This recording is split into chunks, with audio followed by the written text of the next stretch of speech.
AP ముఖ్యమంత్రి చంద్రబాబు నాయుడు గారు ప్రజల ఆలోచన శక్తిని ఎంతగా తక్కువ అంచనా వేస్తూ ఉన్నారు.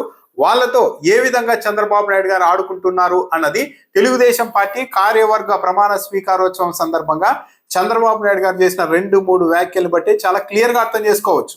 చంద్రబాబు నాయుడు గారు తనలో తెలుగుదేశం పార్టీలో ఉన్న లక్షణాలన్నింటినీ వైఎస్ఆర్ కాంగ్రెస్ పార్టీలో ఉన్నాయి అని చాలా తెలివిగా ప్రజల్ని నమ్మించేందుకు ప్రయత్నం చేస్తూ ఉన్నారు. చంద్రబాబు నాయుడు గారు చేసిన ఒక్కో కామెంట్ కి సంబంధించిన చిన్న క్లిప్పులు చూద్దాం. ఫస్ట్ ఏమన్నారో చూడండి చంద్రబాబు నాయుడు గారు. క్రెడిట్ చోరీ డిజార్డర్ గా కూడా తయారీ అందులో భాగమే ఇది. చాలా మందికి మెంటల్ ఇల్నెస్ వస్తా ఉంది. ఇప్పుడు ఆ మెంటల్ ఇల్నెస్ లో భాగమే ఓసిడి. అలాంటి వాళ్ళకు ఏది పట్టుకుంటే అదే. వాళ్ళని ఇదే మరిగా మనం వదిలేస్తే దేశానికి స్వాతంత్రం తేవడానికి మేమే ఆలోచించామని కూడా చెప్తారు. సింధూరుకు కూడా డ్రోన్ ఆలోచన నేనే ఇచ్చానని చెప్పే పరిస్థితికి వస్తారు. ఇక్కడ యాదృచ్ఛికంగా జరిగింది ఏంటంటే, కొందరికి వైసీపీ కారణంగా మెంటల్ ఇల్నెస్ వస్తుంది అనగానే కెమెరా హఠాత్తుగా బాలకృష్ణ గారి మీదకి వెళ్ళిపోయింది. బాలకృష్ణ గారు చాలా ఇబ్బందికరంగా మొహం పెట్టేసి ఒక నవ్వు నవ్వి వదిలేశారు. చంద్రబాబు నాయుడు గారు చెప్తున్నది ఏంటంటే, వైఎస్ఆర్సీపీ క్రెడిట్ చోరీకి పాల్పడుతుంది, వీళ్ళని మనం ఇలాగే వదిలేస్తే స్వాతంత్రం తెచ్చింది కూడా మేమే అని చెప్పుకుంటారు, ఆపరేషన్ సింధూర్కు ఐడియాలు ఇచ్చింది కూడా మేమే అని కూడా చెప్పుకుంటారు అని చంద్రబాబు నాయుడు గారు చెప్పారు. నిజానికి ఈ లక్షణాలన్నీ చంద్రబాబు నాయుడు గారిలోని తొలి నుంచి ప్రజలకు స్పష్టంగా కనిపిస్తూ ఉన్నాయి. స్వాతంత్రం తెచ్చింది మేమే అని వైసీపీ వాళ్ళు అంటారు అని చంద్రబాబు నాయుడు అనగానే గతంలో ఎప్పుడో ఈ మాట విన్నామే అని ఎవరికైనా అనిపిస్తుంది. స్వయంగా చంద్రబాబు నాయుడు గారే మరి పొరపాటు అన్నారో ఇంకో ఉద్దేశంతో అన్నారో కానీ బ్రిటిష్ వాళ్ళతో పోరాటం చేసిన పార్టీ తెలుగుదేశం పార్టీ అని చంద్రబాబు నాయుడు గారి గతంలో స్వయంగా అన్నారు. ఈరోజు చంద్రబాబు నాయుడు గారు ఏమంటున్నారు, వైసీపీ వాళ్ళని ఇలాంటి మాటలు చెప్తారు అని నమ్ముతారనే ఉద్దేశం కాదు వాళ్ళది, వాళ్ళ స్వభావమే అలాంటిది అన్నారు. మరి చంద్రబాబు నాయుడు గారు కూడా చాలా చెప్పారు ఇప్పటి వరకు. అంటే ప్రజలు నమ్మని నమ్మకపోని ఇది నా స్వభావం అన్న ఉద్దేశంతోనే చంద్రబాబు నాయుడు గారు ఇలాంటి వ్యాఖ్యలు చేస్తూ వచ్చారా? బ్రిటిషర్లతో పోరాడిన పార్టీ తెలుగుదేశం పార్టీ, ఇందిరాగాంధీతో పోరాటం చేసిన పార్టీ తెలుగుదేశం పార్టీ, అంబేద్కర్ కు భారతరత్న ఇప్పించింది తెలుగుదేశం పార్టీ, హైదరాబాద్ బిర్యానీని ప్రమోట్ చేసింది మేమే.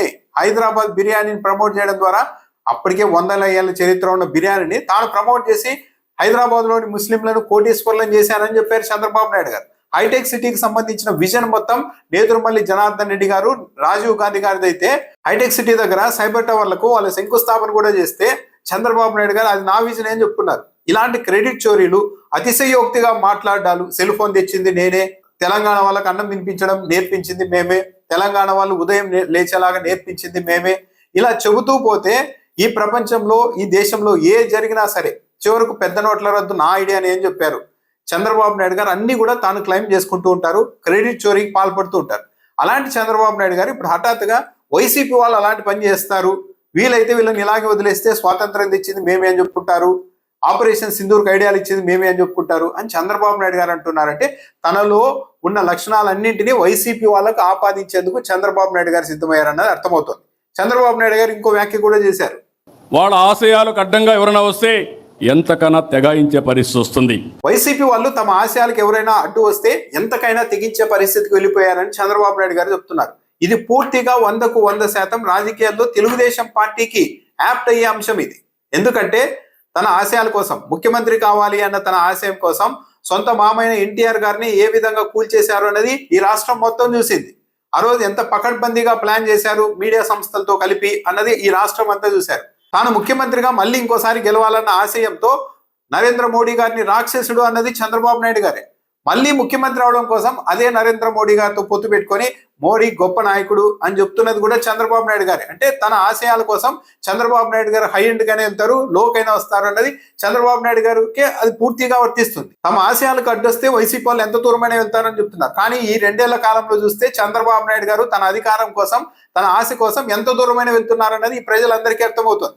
ఈ రాష్ట్రంలో, రాష్ట్ర చరిత్రలో ఈ 2 ఏళ్లలో నమోదైన కేసులు కావచ్చు, అరెస్టులు కావచ్చు, రాజకీయ పరమైన వేధింపులు కావచ్చు, మాజీ మంత్రుల ఇళ్ల మీదకి పెట్రోల్ బాంబులు వేయడం, 1000 మంది తెలుగుదేశం పార్టీ కార్యకర్తలు వెళ్ళి దాదాపు 6-7 గంటల పాటు నిర్బంధించడం, దాడులు చేయడం, ఒక్క పోలీస్ ఆఫీసర్ కూడా అటువైపు రాని పరిస్థితులు, ఇవన్నీ దేనిని సూచిస్తూ ఉన్నాయి?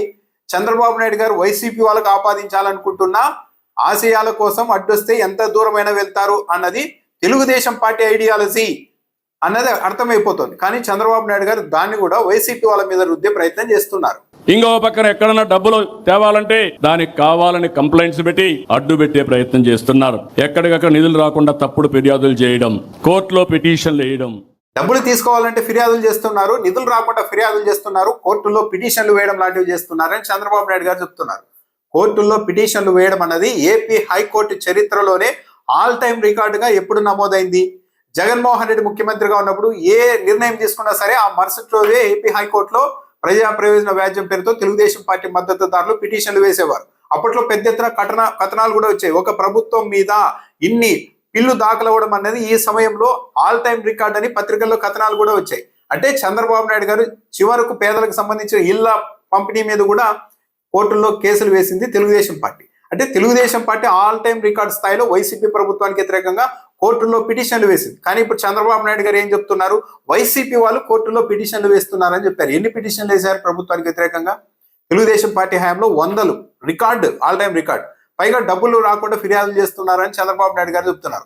వైసీపీ వాళ్ళు ఎక్కడ చేయలేదు, చేసి ఉంటే లోపలేయచ్చు. కానీ తెలుగుదేశం పార్టీ ప్రతిపక్షంలో ఉన్నప్పుడు వైసీపీ మొత్తం 5 ఏళ్లలో 3,32,000 కోట్ల రూపాయలు అప్పు చేస్తే కాదు 14 లక్షల కోట్లు, 10 లక్షల కోట్లు, 12 లక్షల కోట్లు అంటూ పురంధేశ్వరి గారు, పయ్యావుల కేశవ్ గారు కేంద్ర ఆర్థిక మంత్రికే స్వయంగా ఫిర్యాదులు చేశారు. ఇక మీరు డబ్బులు ఇవ్వడానికి వీల్లేదు, డబ్బులు ఇస్తే సోమాలియా అయిపోతుంది, శ్రీలంక అయిపోతుందని.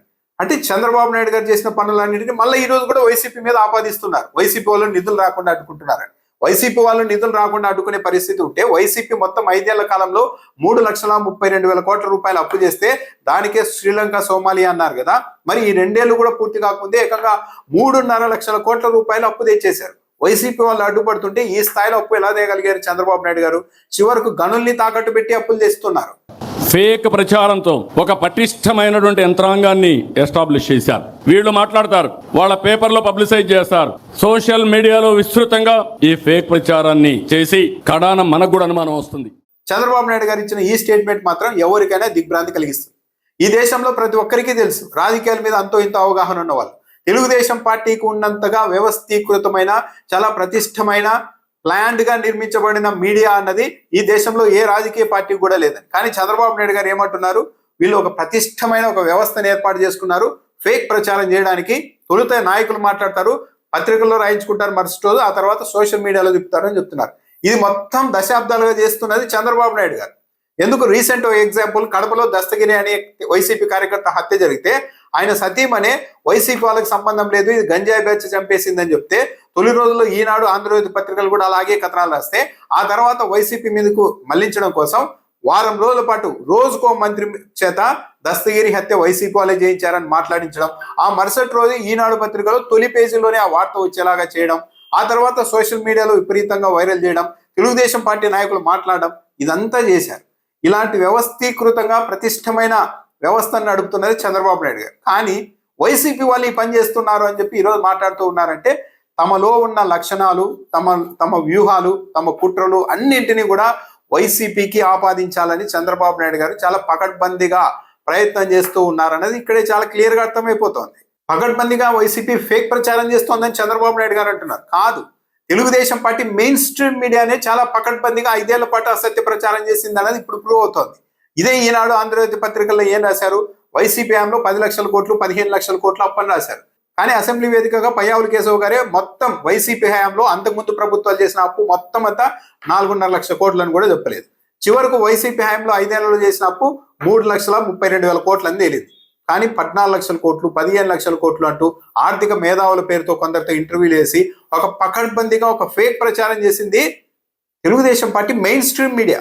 సో చంద్రబాబు నాయుడు గారు చేసిన ఈ వ్యాఖ్యలు బట్టి చాలా క్లియర్ గా ఒక విషయం అర్థమైపోతుంది. చంద్రబాబు నాయుడు గారు చాలా పకడ్బందీగా ఏ కుట్రలు, ఏ వ్యూహాలు, ఏ లక్షణాలు అయితే తెలుగుదేశం పార్టీ అనుసరించిందో, తెలుగుదేశం పార్టీలో ఉన్నాయో నెగిటివ్ షేడ్స్ అన్ని, వాటన్నింటినీ వైసీపీలో ఉన్నాయని తన పెద్ద గొంతు ద్వారా పదే తన నాయకుల ద్వారా మాట్లాడించడం ద్వారా, పకడ్బందీగా పనిచేసే తన విస్తృతమైన మీడియా ద్వారా ఈ అంశాలన్నీ ప్రచారం చేయడం ద్వారా ప్రజల్ని ఇంకోసారి ప్రభావితం చేయడానికి, ప్రజల్ని మరోసారి మభ్యపెట్టడానికి, ప్రజల తెలివితేటల్ని చాలా తక్కువ అంచనా వేస్తూ చంద్రబాబు నాయుడు గారు ఈ పని చేస్తూ ఉన్నారు. ఇవన్నీ చూస్తే ఎవరికైనా అర్థమవుతుంది. బయటకు వచ్చి పబ్లిక్ మాట్లాడకపోవచ్చు, కానీ చంద్రబాబు నాయుడు గారు చెబుతున్న ప్రతి మాట తిరిగి తెలుగుదేశం పార్టీకి, ఆయనకే వర్తిస్తుంది అన్నది చాలా క్లియర్ గా అర్థమైపోతుంది. కానీ చంద్రబాబు నాయుడు గారు వైసీపీ మీదకు మళ్లించే ప్రయత్నం చేస్తూ ఉన్నారంటే ప్రజల్ని చంద్రబాబు నాయుడు గారు చాలా తక్కువగా, అంటే అండర్ ఎస్టిమేట్ చేస్తూ ఉన్నారన్నది అయితే అర్థమవుతుంది.